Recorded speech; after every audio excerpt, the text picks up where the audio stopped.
Pablo Emilio Escobar Gaviria, often referred to as the King of Cocaine, was the wealthiest criminal and one of the most notorious and influential drug lords in history, having amassed an estimated net worth of $30 billion by the time of his death, equivalent to $70 billion as of 2022. Born on December 1, 1949 in Rio Negro and raised in Medellín, Colombia, Escobar would go on to build a vast criminal empire that would leave a lasting impact on his country and the world. Pablo began his criminal career in the 1970s, smuggling contraband goods into Colombia. However, it was his involvement in the cocaine trade that would catapult him to unimaginable heights of power and wealth. He established the Medellín cartel, which became one of the largest drug trafficking organizations in the world, dominating the global cocaine market in the 1980s. Pablo employed a ruthless approach, resorting to violence and terror to eliminate rivals and maintain his control over the cocaine trade.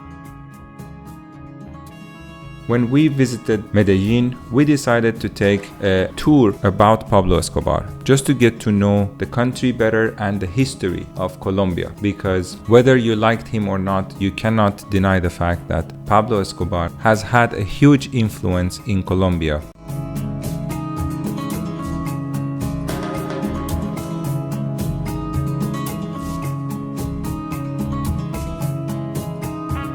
The first stop of the tour was actually at a memorial park that has been built in the memory of the victims of Pablo's crimes. The site used to be where he owned a building that was also the site for a bombing that once his rivals tried to assassinate him through a car bomb. Pablo walked away from that explosion unhurt, but his daughter lost hearing in one of her ears for the rest of her life. Nowadays, the site is used as a reminder of the people that have been hurt by Pablo's criminal activities. These include, but are not limited to, politicians, journalists, and innocent people of Colombia.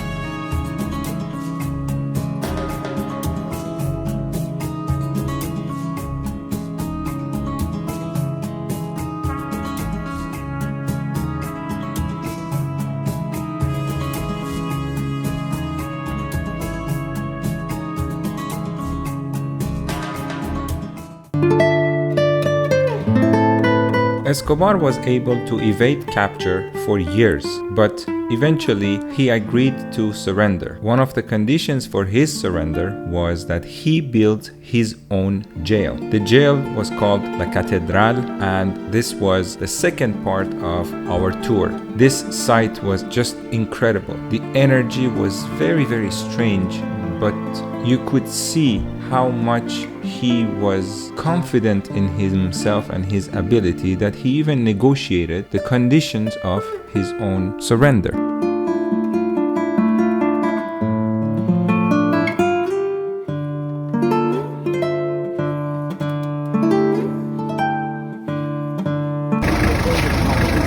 They were getting good money for it. Plus, there was huge parties going on. So the soccer field was where? Oh wow. That is one of the old days with the hospital. And that building up there is where he was? Yeah. That there back there.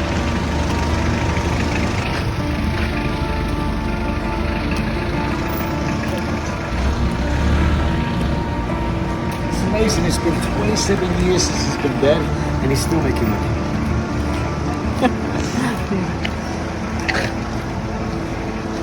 Top that, right? Exactly. Okay, so here's where they had the pool tables and the recreation area. So this is one of the parts where they had a lot of fun. At some point during his stay at La Catedral, there were news that Pablo killed two of his associates when they visited him at the jail. This was a huge violation of the conditions of his surrender from the point of view of the Colombian government. So they surrendered the jail and they decided to capture Pablo. Of course, this did not go according to the plan, and Pablo did not surrender, and he escaped. When we visited the jail, I could not believe that this passage is through where Pablo escaped his jail. When I was standing there, it was a very, very strange moment for me to look at this path and know that at some point Pablo Escobar walked through this path to escape his jail. A very, very mixed feeling. Check this out. This was Pablo's view. Not a bad view at all. Oh, and the helicopter pad. Oh my God. Ain't that something? Okay, see, this is a perfect way for me to show you guys why that airport was absolutely impossible to get in there. That's the runway, Rolf. That's the airport right there. You see the runway on the green side over there on the left. Yeah. That green runway, that's the airport. This is right here, the Medellín River. This is Sabaneta and Poblado, right there. So as you can see, look at the mountains. Imagine nighttime, what that looks like. So basically, it was the planes were hitting the mountains, and they said, you know what, we'll make the other airport on that side, and you guys, and will be much safer. There won't be much accidents here. You guys want to come down to the heliport? Yeah, why not? When you're standing in the jail and looking out at the scenery and the city of Medellín, you cannot help but wonder what would go in somebody's mind like Pablo Escobar to do what he did. Whether you like him or not, good or bad, nobody can deny the fact that this one individual impacted so many lives throughout his life.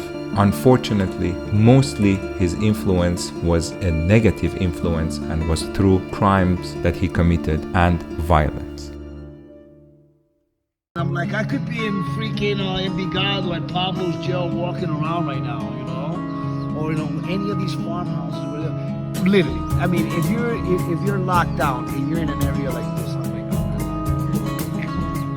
I'm out in the open.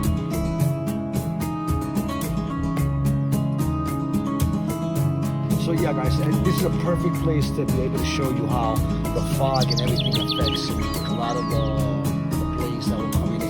So that's why that airport closes every day at 6 o'clock. We have local flights and cargo, but that's all it's used for. Because after, look, so if a plane's coming in, it can't just come in and land in. It's got to come around at least twice to get in there. The big planes.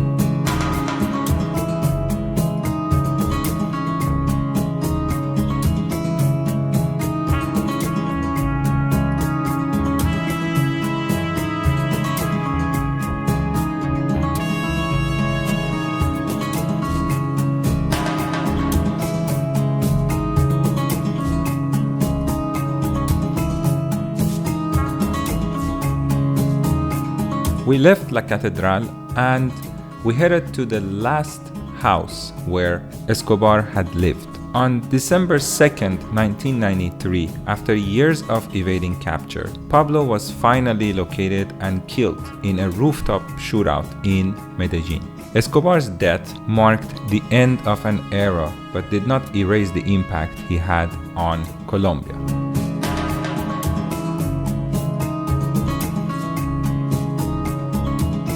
After we visited the last house that he had lived in and the site where he was killed, we also went to the cemetery where he is buried.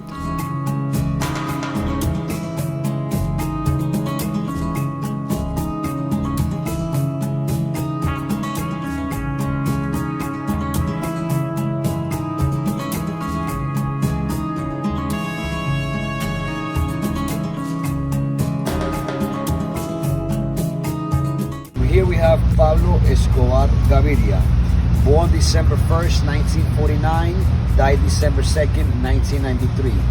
The family put this quote here representing him.